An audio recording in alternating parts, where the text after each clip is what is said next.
Hello students, Vinita's Hindi class में आपका स्वागत है। आज हम इस वीडियो में आपकी पुस्तक क्षितिज का पाठ बाल गोविंद भगत के प्रश्नोत्तर करेंगे। यहाँ हम पाठ्य पुस्तक में दिए प्रश्नों के अलावा अन्य परीक्षा उपयोगी महत्वपूर्ण प्रश्नों का भी अभ्यास करेंगे। तो आइए पढ़ते हैं। लेट्स स्टडी प्रश्नोत्तर ऑफ बाल गोविंद भगत।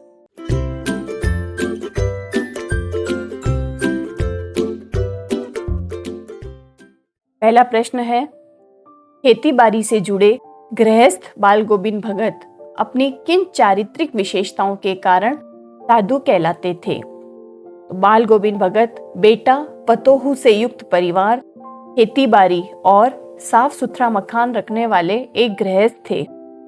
फिर भी उनका आचरण साधुओं जैसा था। वह सदैव खरी खरी बातें कहते थे, सही सही बात कहते थे। वे झूठ नहीं बोलते थे और किसी की वस्तु को बिना पूछे प्रयोग भी नहीं करते थे। वे बिना बात के किसी से झगड़ा नहीं करते थे। अत्यंत साधारण वेशभूषा में रहते थे। वे अपनी उपज को कबीरपंथी मठ पर चढ़ावे के रूप में दे देते थे और वहां से जो कुछ भी प्रसाद के रूप में मिलता था उसी में परिवार का निर्वाह करते थे, जो कि एक साधु की विशेषता होती है। अगला प्रश्न, भगत की पुत्रवधू उन्हें अकेले क्यों नहीं छोड़ना चाहती थी? तो भगत की पुत्रवधू उन्हें इसलिए अकेला नहीं छोड़ना चाहती थी क्योंकि भगत के इकलौते पुत्र और उसके पति की मृत्यु के बाद भगत अकेले पड़ गए थे। स्वयं भगत वृद्धावस्था में थे। वे नेम धर्म का पालन करने वाले इंसान थे जो अपने स्वास्थ्य की तनिक भी चिंता नहीं करते थे। वह वृद्धावस्था में अकेले पड़े भगत की सेवा करके अपना जीवन बिताना चाहती थी। नेक्स्ट क्वेश्चन, भगत ने अपने बेटे की मृत्यु पर अपनी भावनाएं किस तरह व्यक्त की? बेटे की मृत्यु पर भगत ने पुत्र के शरीर को एक चटाई पर लिटा दिया, उसे सफेद चादर से ढक दिया तथा वे कबीर के भक्ति गीत गाकर अपनी भावनाएं व्यक्त करने लगे। भगत ने अपनी पुत्रवधू से कहा कि यह रोने का नहीं बल्कि उत्सव मनाने का समय है। विरहिणी आत्मा अपने प्रियतम परमात्मा के पास चली गई है। उन दोनों के मिलन से बड़ा आनंद और कुछ नहीं हो सकता। इस प्रकार भगत ने शरीर की नश्वरता और आत्मा की अमरता का भाव व्यक्त किया है। अगला प्रश्न, भगत के व्यक्तित्व और उनकी वेशभूषा को अपने शब्दों में चित्र प्रस्तुत कीजिए। बाल गोविंद भगत 60 वर्ष से अधिक उम्र वाले गोरे चिट्टे इंसान थे। उनके बाल सफेद हो चुके थे। उनका चेहरा सफेद बालों से जगमगाता रहता था। कपड़ों के नाम पर उनके शरीर पर एक लंगोटी थी और वे सिर पर कनफटी टोपी धारण करते थे और गले में तुलसी की बेडौल माला पहने रहते थे। उनके माथे पर रामानंदी टीका सुशोभित होता था। सर्दियों में वे काली कमली ओढ़े रहते थे। अगला प्रश्न, बाल गोविंद भगत की दिनचर्या लोगों के अचरज का कारण क्यों थी? बाल गोविंद भगत की दिनचर्या लोगों के अचरज का कारण इसलिए बन गई क्योंकि वे जीवन के सिद्धांतों और आदर्शों का अत्यंत गहराई से पालन करते हुए अपने आचरण में उतारते थे। वृद्ध होते हुए भी उनकी स्फूर्ति में कोई कमी नहीं थी। सर्दी के मौसम में भी वे भोर में सबसे पहले उठकर गांव से 2 मील दूर स्थित गंगा स्नान करने जाते थे। खेतों में अकेले ही खेती करते तथा गीत गाते रहते। विपरीत परिस्थिति होने के बाद भी उनकी दिनचर्या में कोई परिवर्तन नहीं आता था। एक वृद्ध में अपने कार्य के प्रति इतनी सजगता को देखकर लोग दंग रह जाते थे। नेक्स्ट क्वेश्चन, पाठ के आधार पर बाल गोविंद भगत के मधुर गायन की विशेषताएं लिखिए। यहाँ गायन की विशेषताएं बताएंगे हम कि भगत जी कबीर के गीत गाते थे। वे बहुत मस्ती से गाया करते थे। कबीर के पद उनके कंठ से निकलकर सजीव हो उठते थे। उनका स्वर बहुत मधुर था। उनके गीत सुनकर लोग मंत्रमुग्ध हो जाते थे। औरतें उस गीत को गुनगुनाने लगती थी। उनके गीत का मनमोहक प्रभाव सारे वातावरण में छा जाता था। अगला प्रश्न, कुछ मार्मिक प्रसंगों के आधार पर यह दिखाई देता है कि बाल गोविंद भगत प्रचलित सामाजिक मान्यताओं को नहीं मानते थे। पाठ के आधार पर उन प्रसंगों का उल्लेख कीजिए। बाल गोविंद भगत प्रचलित सामाजिक मान्यताओं को नहीं मानते थे। यह पाठ के निम्नलिखित मार्मिक प्रसंगों से ज्ञात होता है। भगत ने अपने इकलौते पुत्र के निधन पर न शोक मनाया और न उसके क्रियाकर्म को ज्यादा तूल दिया। उन्होंने पुत्र को स्वयं मुखाग्नि न देकर अपनी पुत्र वधू से मुखाग्नि दिलवाई। उन्होंने विधवा विवाह के समर्थन में कदम उठाते हुए अपनी पुत्र वधू के भाई को कहा, इसको साथ ले जाकर दोबारा विवाह करवा देना। और वे साधुओं के संबल लेने और गृहस्थों के भिक्षा मांगने का विरोध करते हुए 30 कोस दूर गंगा स्नान करने जाते और उपवास रखते हुए यह यात्रा पूरी करते थे। नेक्स्ट क्वेश्चन, धान की रोपाई के समय समूचे माहौल को भगत की स्वर लहरियां किस तरह झंकृत कर देती थी, उस माहौल का शब्द चित्र प्रस्तुत कीजिए। आषाढ़ महीने की रिमझिम के बीच सारा गांव खेतों में उमड़ पड़ा है। शीतल पुरवाई चल रही है, ठंडी हवाएं चल रही है। आसमान बादलों से ढका हुआ है या आच्छादित है। कहीं हल चल रहे हैं, कहीं रोपनी हो रही है। बच्चे पानी भरे खेत में खेल रहे हैं। औरतें कलेवा लिए मेंढ पर बैठी है। कलेवा कहते हैं नाश्ते को। इसी समय भगत का कंठ फूट पड़ता है और उनके स्वरों की गूंज आसपास के लोगों को झूमने के लिए विवश कर देती है। मतलब बाल गोविंद भगत अपना गायन शुरू कर देते हैं। इसे सुनकर बच्चे झूमने लगते हैं, स्त्रियों के होठ गुनगुनाने लगते हैं और गीत की लय ताल पर अंगुलियां रोपाई करने लगती है तथा कदम उठने लगते हैं। नेक्स्ट क्वेश्चन, रचना और अभिव्यक्ति संबंधित प्रश्न है ये। तो पाठ के आधार पर बताएं कि बाल गोविंद भगत की कबीर पर श्रद्धा किन किन रूपों में प्रकट हुई है। तो बाल गोविंद भगत द्वारा कबीर पर श्रद्धा निम्नलिखित रूपों में प्रकट हुई है। कबीर गृहस्थ होकर भी सांसारिक मोह माया से मुक्त थे। उसी प्रकार बाल गोविंद भगत ने भी गृहस्थ जीवन में बंध कर भी साधु समान जीवन व्यतीत किया था। नेक्स्ट है, कबीर के अनुसार मृत्यु के पश्चात जीवात्मा का परमात्मा से मिलन होता है। बेटे की मृत्यु के बाद बाल गोविंद भगत ने भी यही कहा था।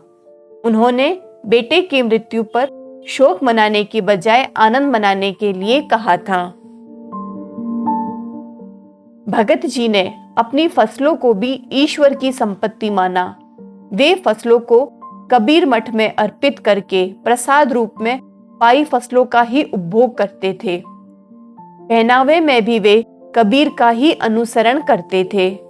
कबीर गांव-गांव, गली-गली घूमकर गाना गाते थे, भजन गाते थे। बाल गोविंद भगत भी इससे प्रभावित हुए। कबीर के पदों को वे गाते फिरते थे और बाल गोविंद भगत प्रचलित सामाजिक मान्यताओं को कबीर की तरह ही नहीं मानते थे। अगला प्रश्न, आपकी दृष्टि में भगत की कबीर पर अगाध श्रद्धा के क्या कारण रहे होंगे? तो भगत की कबीर पर अगाध श्रद्धा के निम्नलिखित कारण रहे होंगे। कबीर का आडंबरों से रहित सादा जीवन, सामाजिक कुरीतियों का अत्यंत विरोध करना, कामनाओं से रहित कर्मयोग का आचरण, ईश्वर के प्रति अनन्य प्रेम, भक्ति से परिपूर्ण मधुर गीतों की रचना और आदर्शों को व्यवहार में उतारना। अगला प्रश्न, गांव का सामाजिक सांस्कृतिक परिवेश आषाढ़ चढ़ते ही उल्लास से क्यों भर जाता है? भारत गांवों का देश है। यहाँ की 80% जनसंख्या के जीवन निर्वाह का साधन कृषि है। भारतीय कृषि मानसून पर आधारित है। मानसून की शुरुआत वर्षा के पहले महीने आषाढ़ से शुरू होती है। आषाढ़ आते ही गांववासी बादलों की राह देखते हैं।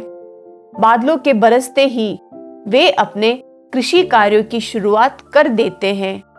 खेतों की जुताई, बुआई, धान की रोपाई जैसे कार्य शुरू कर दिए जाते हैं।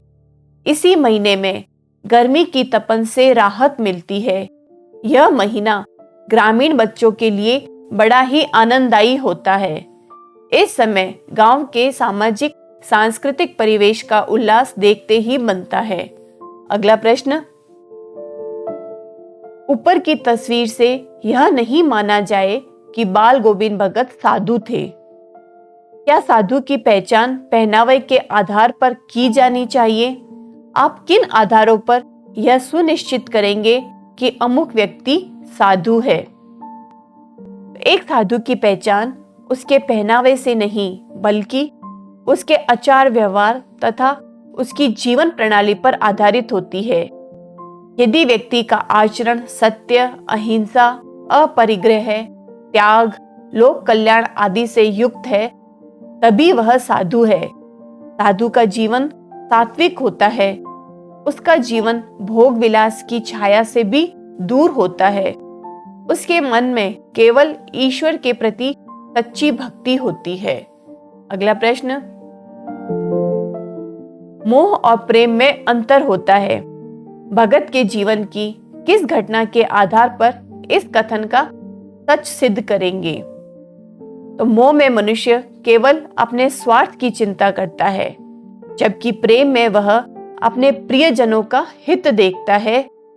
भगत को अपने पुत्र तथा अपनी पुत्रवधू से अगाध प्रेम था, गहरा प्रेम था, परंतु उसके इस प्रेम ने प्रेम की सीमा को पार कर कभी मोह का रूप धारण नहीं किया। वे चाहते तो मोहवश अपनी पुत्रवधू को अपने पास रोक सकते थे, परंतु उन्होंने अपनी पुत्रवधू को जबरदस्ती उसके भाई के साथ भेजकर उसके दूसरे विवाह का निर्णय किया।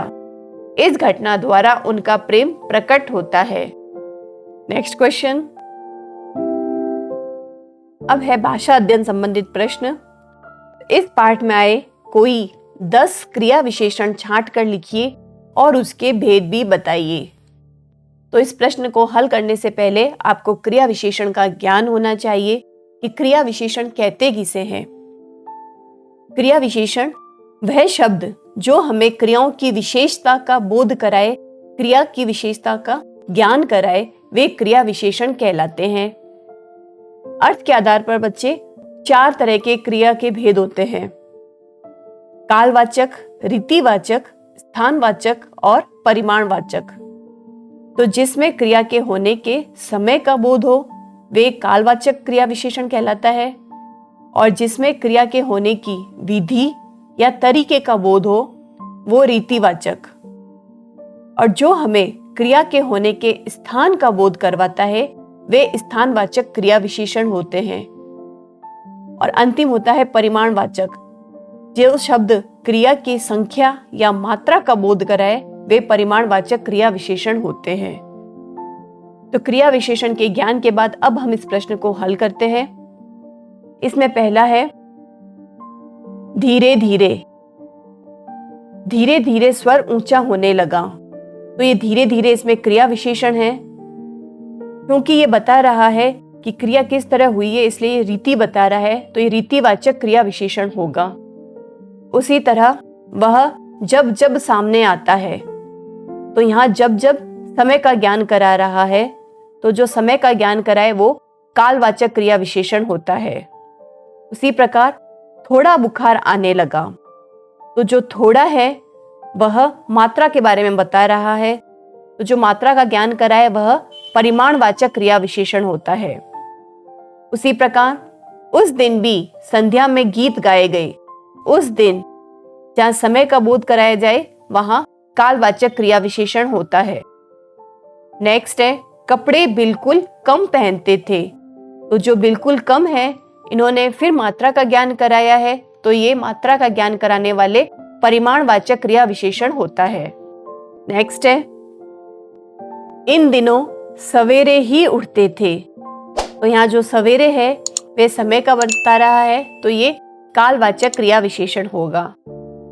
नेक्स्ट है हर वर्ष गंगा स्नान करने के लिए जाते, तो हर वर्ष भी समय का बोध करा रहा है, इसलिए ये भी कालवाचक क्रिया विशेषण होगा।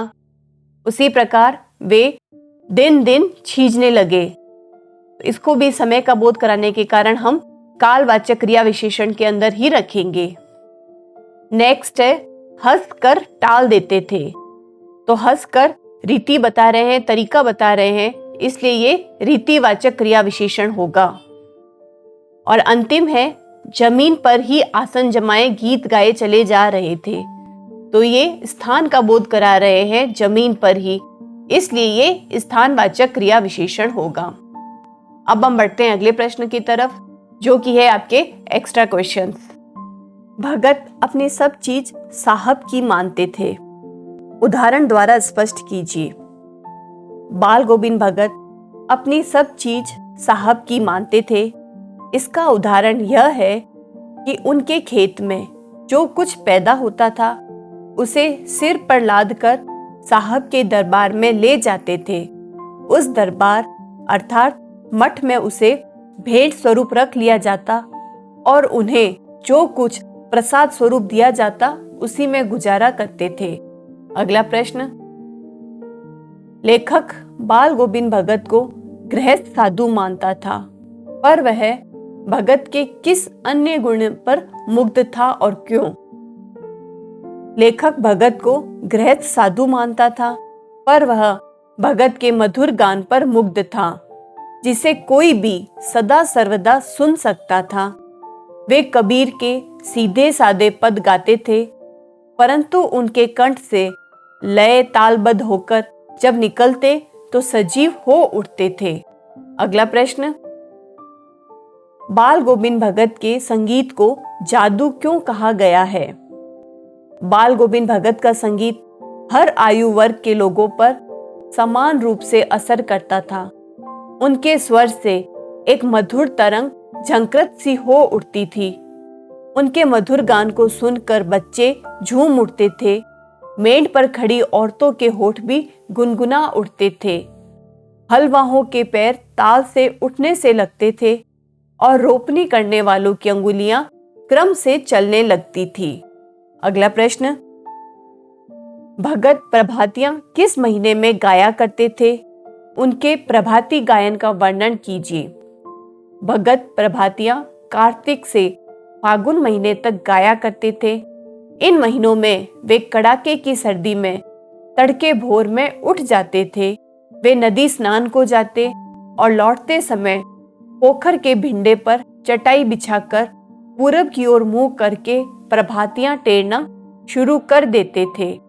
गाते गाते इतने सुरूर और उत्तेजना से भर जाते कि श्रम बिंदु छलक उठते थे। अगला प्रश्न, भगत का आंगन नृत्य संगीत से किस तरह ओतप्रोत हो उठता था? गर्मियों में भगत और उनकी प्रेमी मंडली आंगन में आसन जमाकर बैठ जाते। वहां कुंजड़ियों और करतालों की भरमार हो जाती। बाल गोविंद एक पद गाते, प्रेमी मंडली उसे दोहराती तिहराती। धीरा स्वर एक निश्चित लय, ताल और गति से ऊंचा होने लगता और गाते गाते भगत नाचने लगते। इस प्रकार सारा आंगन नृत्य और संगीत से ओतप्रोत हो जाता था। अगला प्रश्न, भगत अपने सुस्त और बोदे से बेटे के साथ कैसा व्यवहार करते थे और क्यों? तो बाल गोविंद भगत का इकलौता बेटा कुछ सुस्त और बोदा सा था। भगत का मानना था कि ऐसे लोगों पर ज्यादा निगरानी रखते हुए प्यार करना चाहिए।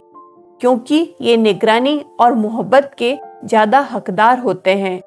इस कारण भगत अपने उस बेटे से अत्यधिक प्यार करते थे। नेक्स्ट क्वेश्चन, पुत्र की मृत्यु के अवसर पर भगत अपनी पतोहू को परंपरा से हटकर कौन सा कार्य करने को कह रहे थे और क्यों? पुत्र की मृत्यु के अवसर पर भगत तल्लीनता से गाए जा रहे थे और उनकी पतोहू विलाप कर रही थी, रो रही थी। इसी समय भगत अपनी पतोहू से रोने के बदले उत्सव मनाने को कहते थे। भगत ऐसा इसलिए कह रहे थे क्योंकि उनका मानना था कि मृत्यु खुशी का अवसर है। इस समय आत्मा और परमात्मा का मिलन हो जाता है। अगला प्रश्न आता है, भगत की मृत्यु उन्हीं के अनुरूप हुई, कैसे? स्पष्ट कीजिए। तो जिस तरह के टेक और नेम व्रत वाली भगत की दिनचर्या थी, उसी प्रकार उनकी मृत्यु हुई। वे अपने गायन के माध्यम से अपने साहब की निकटता पाना चाहते थे। ऐसा उन्होंने मृत्यु से पूर्व सायंकाल तक गीत गाकर किया। इसके अलावा वे जीवन में दोनों समय स्नान ध्यान करते थे। इसे उन्होंने आमरण निभाया। इस तरह हम कह सकते हैं कि भगत की मृत्यु उन्हीं के अनुरूप हुई। अगला प्रश्न, बाल गोविंद भगत ने महिलाओं की सामाजिक स्थिति सुधारने के लिए क्या किया? तो बाल गोविंद भगत ने महिलाओं की सामाजिक स्थिति सुधारने के लिए 2 कार्य किए। उन्होंने अपने पुत्र को अपनी पतोहू से मुखाग्नि दिलाकर महिलाओं को पुरुषों के बराबर लाने का प्रयास किया तथा अपने पुत्र की मृत्यु ने पतोहू के भाई को बुलवाकर आदेशात्मक स्वर में कहा, इसकी दूसरी शादी कर देना। इस प्रकार विधवा विवाह के माध्यम से उन्होंने नारियों की सामाजिक स्थिति को सुधारना चाहा। अगला प्रश्न, बाल गोविंद भगत अपने साधु और गृहस्थ होने का स्वाभिमान कैसे बनाए रखते थे? उनकी गंगा स्नान यात्रा के आलोक में स्पष्ट कीजिए। बाल गोविंद भगत प्रति वर्ष अपने घर से 30 कोस दूर गंगा स्नान को जाते थे। इस यात्रा में 4-5 दिन लग जाते थे। भगत इतने स्वाभिमानी थे कि पैदल आते जाते किंतु किसी का सहारा न लेते। वे मानते थे कि साधु को संबल लेने का क्या हक। इसी प्रकार वे रास्ते में उपवास कर लेते पर किसी से मांगकर न खाते, क्योंकि वे कहते थे कि गृहस्थ किसी से भिक्षा क्यों मांगे। इस प्रकार उन्होंने साधु और गृहस्थ होने के स्वाभिमान को बनाए रखा। तो स्टूडेंट्स, इन प्रश्नोत्तर के बाद अगले वीडियो में हम इसके MCQ करेंगे। तो हमसे जुड़े रहिए, वीडियोस को लाइक करें, कमेंट करें और यह चैनल लेट्स स्टडी को प्लीज सब्सक्राइब भी करें। Thank you and all the best.